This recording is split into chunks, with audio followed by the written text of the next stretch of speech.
Hi friends, happy morning.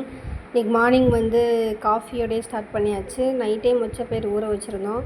மொச்சப்பயிர் குழம்பு தான் வைக்கலான்னு சொல்லிட்டு கத்திரிக்காய், முருங்கைக்காய், வாழைக்காய்லாம் போட்டுட்டு வைக்கலான்னு நினச்சி உருளைக்கிழங்கு எடுத்து வச்சேன். ஆனால் உருளைக்கிழங்கு போட மறந்துட்டேன். அதனால் இதை இருக்கிற காயை மட்டும் போட்டு மொச்சப்பயிர் குழம்பு வச்சாச்சு.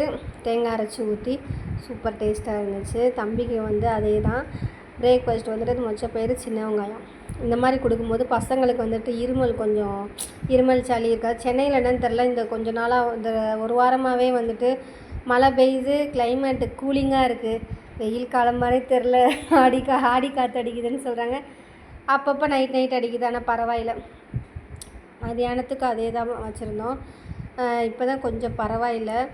ஆனாலுமே கொஞ்சம் சோர்வாக டயர்டாக இருக்குது.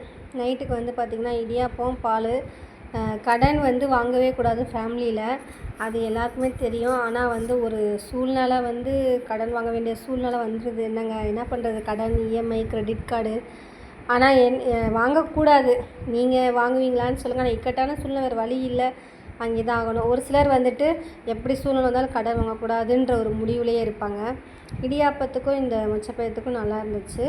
பாலுக்கு அதோட டேஸ்ட்டாக இருந்துச்சு. தம்பிக்கு எனக்கு அதே தான். பாப்பாவுக்கும் என் ஹஸ்பண்டுக்கு தோசை. இப்படி தான் இந்த டே போச்சு. பாய்.